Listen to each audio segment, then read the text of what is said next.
Ouais l'équipe, salut à tous, j'espère que vous allez bien. On va suivre ensemble cette fin de match entre le Paris Saint-Germain et le SCO d'Angers. Il reste un peu moins de 1 minute dans le temps réglementaire. Y aura-t-il des arrêts de jeu?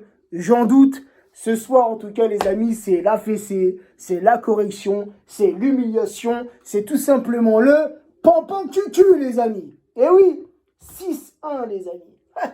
6-1, c'est un score de tennis. 6-1, c'est le genre de score que tu mets sur FIFA. Non, les amis, on va pas chambrer, tu vois ce que je veux dire? Parce qu'en plus, ce soir, c'est mon club de cœur contre ma ville natale. Donc, pour moi, un Paris Saint-Germain-Angesco, c'est toujours un match particulier, tu vois. Et j'ai une grosse pensée pour ma famille, pour mes amis angevins. Mais bon, bah, le match est terminé. Même pas d'arrêt de jeu. 6-1, les amis. Mais bon, honnêtement, comme je viens de le dire, on ne va pas s'enflammer, on ne va pas chambrer, ça ne sert à rien. Bien évidemment que le Paris Saint-Germain a un effectif au-dessus du SCO d'Angers, c'est évident. Mais j'ai aimé le match de ce soir. Contrairement à ce qu'on a pu voir contre Reims, on a remporté ce match 3-0, mais on a eu pas mal d'occasions qu'on n'a pas su concrétiser. Contrairement à ce soir où on s'est procuré beaucoup d'occasions et au bout du compte, on en met 6. Tout d'abord, le bijou de Florenzi, qui marque son premier but sous ses nouvelles couleurs. C'est lui qui ouvre le score. Le but, il est magnifique. Un petit lob, d'abord un très bon travail de Neymar, qui vient, qui vient provoquer la défense angevine. Un ballon qui est mal relancé, un peu de cafouillage dans la défense angevine et Florenzi qui en profite, qui fait ce beau geste, le geste juste. Ce petit lob, c'est parfait. Ensuite, tu as Neymar qui enchaîne 2 buts. Tellement il y a eu de buts, frérot. Tu as eu Florenzi, tu as eu Neymar qui marque un doublé, Draxler qui marque, Gay qui marque et Mbappé qui marque. Donc Mbappé ce soir, passeur décisif et buteur. Pour Gay, c'est bénéfique les amis. Un Gay qui revient de blessure, Gay qui a besoin de reprendre confiance. Et parfois, c'est ce qu'on peut reprocher à nos milieux, de ne pas assez frapper de loin, de ne pas tenter leur chance. Et ce soir, Gay l'a fait et cette balle finit au fond des filets. Le SCO d'Angers qui sait tout de même créer quelques occasions, qui a marqué ce petit but sur un coup de pied arrêté, un corner joué en 2 temps.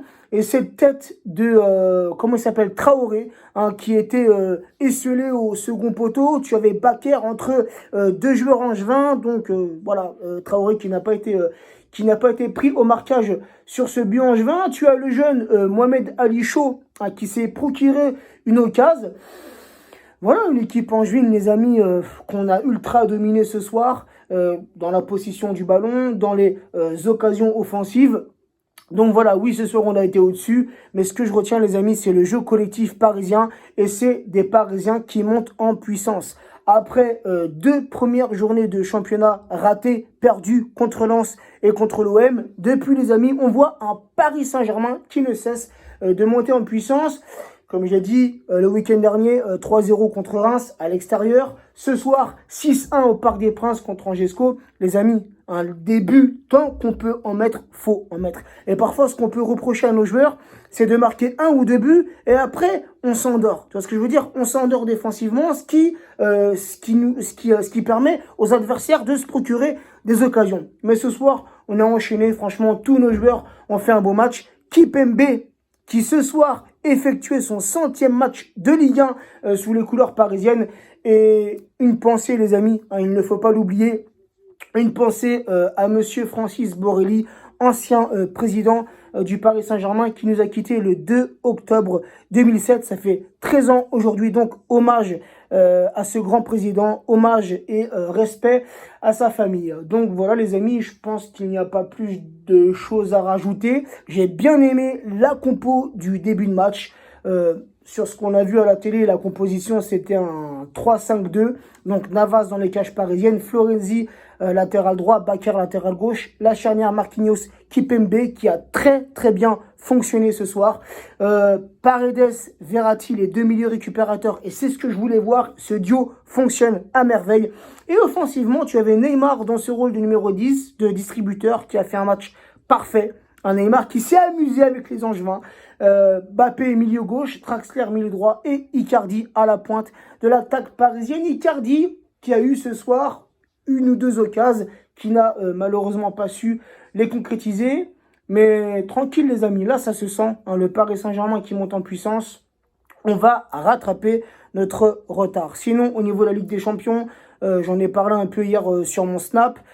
Pour moi, c'est un bon tirage. Ça ne va pas être facile. Manchester United, qu'on a rencontré en Ligue des Champions il y a 2 ans, donc on a une revanche à prendre. Leipzig, qu'on a rencontré durant ce Final 8. Et Istanbul, je ne sais quoi, ce club turc que je ne connais pas. Et le premier match du Paris Saint-Germain, le premier match des phases de poule aura lieu le 20 octobre contre Manchester United. Et c'est au Parc des Princes, si je ne dis pas de conneries. Donc voilà, impatient que la Ligue des Champions reprenne. Impatient de voir ce que nos Parisiens vont faire cette saison dans cette grande compétition. En espérant, bien évidemment, aller le plus loin possible. Et un petit mot, les amis, sur le mercato. J'en ai parlé tout à l'heure sur mon Snap, notamment sur Twitter. Il y a pas mal de gens qui critiquent Leonardo dû au recrutement. Mais les amis, n'oublions pas que nous sommes dans une période difficile, une période compliquée. C'est dur pour tous les clubs, les amis. Tous les clubs, c'est dur au niveau des recrutements, au niveau du budget, les amis. Nos clubs ont pris un gros coup avec ce Covid-19. Donc, je ne pense pas qu'on aura un mercato de folie. Ça se finit le 5 octobre. Pour le moment, de recrues, Florenzi et Letellier. Pour le moment, Florenzi, les amis, perso, j'en suis satisfait. Letellier, en tant que 3e gardien, on verra si durant l'année, il aura du temps de jeu. Mais voilà, personnellement, les amis, même si on ne recrute pas avant le 5 octobre, lundi, c'est lundi, si je dis pas de conneries, je suis un peu perdu avec les jours. Mais même si on ne recrute pas, les amis, sincèrement, on a l'effectif qu'il faut, bien évidemment, pour remporter le championnat, pour aller loin en Coupe de France et pour aller le plus loin possible en Ligue des Champions. Nous, on aime trop, nous, on est des passionnés, mais tu sais, on aime trop faire le directeur sportif, on aime trop faire le président. Ah, moi, j'aurais recruté lui, j'aurais fait ça, j'aurais pas vendu lui. Eh les gars, c'est compliqué. Le rôle de Leonardo est très compliqué, surtout, encore une fois, durant cette période de Covid. Et oui, le Paris Saint-Germain a de l'argent. Mais les amis, le Paris Saint-Germain a aussi perdu beaucoup d'argent. Ce Parc des Princes qui est vide, c'est de l'argent en moins pour le Paris Saint-Germain. Donc les gars, tranquille avec ce mercato. Peut-être que Leonardo, dans ces dernières heures, nous prépare 1 ou 2 recrues. On verra bien. Mais en tout cas, arrêtons de lui tomber dessus. Et faisons confiance à Leonardo, à Nasser et à toute la direction parisienne. Sur ce, les amis, prenez soin de vous, prenez soin des vôtres et à très vite. Ciao l'équipe. Ouais l'équipe, petite rectification, je viens de réécouter mon débrief et j'ai dit n'importe quoi. À un moment donné, j'ai dit dans mon débrief, la compo parisienne qu'on a vue à la télé, j'ai dit un 3-5-2. Mais où suis-je parti chercher cette compo, frère? Dans ce qu'on a vu à la télé, c'était un 4-2-3-1. 4-2-3-1, pas un 3-5-2. Et je dis n'importe quoi, frère. Bref, les amis, bonne soirée à tous et à très vite.